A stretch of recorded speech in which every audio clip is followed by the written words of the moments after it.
We're talking to Pastor Kevin Walker, and the issue is the reentry of individuals who have been incarcerated into a free society. And of course, Reverend Walker, over the last this last segment, let's give you an opportunity to expand upon some of the things that you're telling us, that in reality you're enlightening us in reference to what is going on, in reference to ex-offenders who are coming back into society. Let's continue that. Okay. As I was saying before the break, Commissioner White, Quentin White, he has really put some focus on reentry programs. He's really trying to look in that area because something has to be done to break the recidivism rate. Now, and it not only starts with the reentry program, but it should back up with the parole board. You know, when you, again, once you got an individual that has proven themselves worthy of release, and then you got a parole board that's sitting there and they're basically retrying the case. I said at one hearing at one time, and I saw a parole board member actually recommend that an individual be put off for 20 years. I mean, that's a brand new sentence that can only be handed down by the court. You know, of course it didn't stand, but just to even recommend that, I mean, that's just, to me, Dr. Haney, that's just pure foolishness, and it just don't make any kind of sense whatsoever. That's another system that I think that really needs to be looked at. Now, I'm not saying open the floodgates and let everybody out, because there's some people in prison that need to be in prison that don't need to get out of prison. You know, when I went to prison, I needed to be there for the time that I was there because I was a criminal and my mind was set on committing crimes. And that leads to another issue as well. You take an individual, and a lot of people don't realize, and this is concerning the rights, your civil rights, your rights as a citizen of the state of Tennessee of the United States of America. In voting, in terms of voting and stuff, it's so messed up there. So many, the way they got it broke down, this person can't vote, this one can, this one won't ever be able to vote. But in essence, when you commit a crime in the state of Tennessee or in the United States of America, or let me narrow it down to the state of Tennessee. When you commit a crime in the state of Tennessee, you can go commit a crime, you may go and do 3 years, you may do 5 years, you may do 1 year. A felony conviction. But in essence, what you have in your possession is a life sentence, because for the rest of your life, and they don't want you to vote, you know, you don't have the rights of a citizen, truly rights of a citizen of this country. You know, my thing is, if you don't want me to vote, you know, and all that stuff, then I don't see why I should have to pay taxes either. Why not? Don't press me about paying income tax and stuff. If I don't have a right to vote, you know, let's do the whole ball of wax if we're gonna do any parts of it. You know, and I think that's a big issue as well. But we have structured programs through the Hands of God Recovery Ministries, and we are on the approved list of they call them halfway houses, we call them recovery houses. People coming out of Tennessee Department of Correction, and our programs are structured and they're designed to help individuals make that transition back into society. We want to take the individuals as they come out and then basically show them the love of God. You know, show them that, first of all, God has forgiven you for whatever it is that you did. We're not concerned about that, you know. We want to know what you did. Of course we want to know your crime, but we're not concerned about your crime because God has forgiven you. Now what we want to do is be a servant to you and help you to make that transition. Make that transition back into society.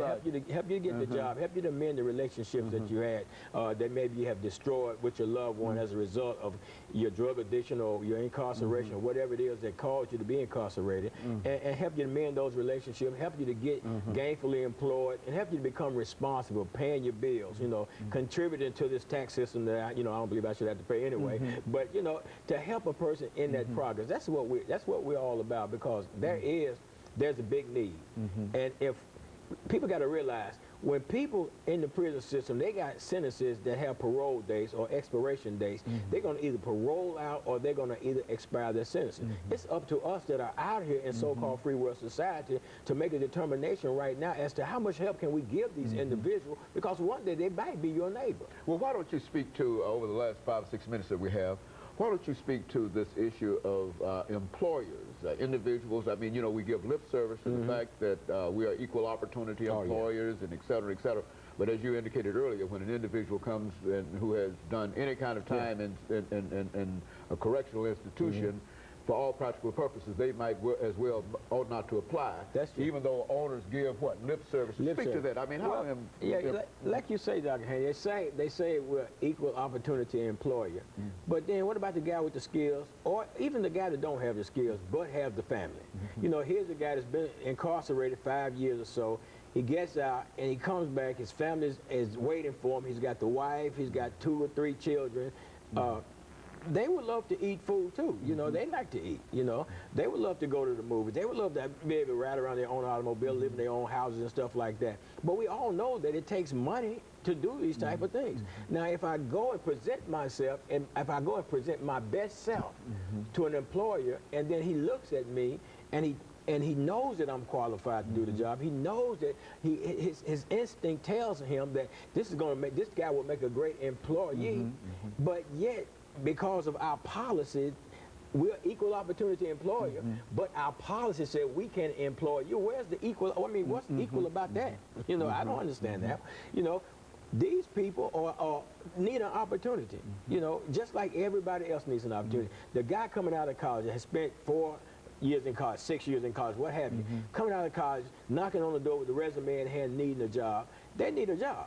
The people coming out of the prison system is not unlike that individual. They need a job as well. If you don't help me to progress in life, then don't criticize me when I fail because of a system you got in place that's really designed to see me fail. Well, now, are there jobs that the state itself have that individuals that since the state is an employer? God, help me on that one. You see? Yeah. Now, are there jobs that the state could identify and say that when we release an individual, that these are the jobs that we in the state have available that these individuals could possibly apply for, and et cetera? Dr. Henderson, the thing is this. You got people in state custody are working for the state. But when you get released from state custody, you're not qualified to work for the state.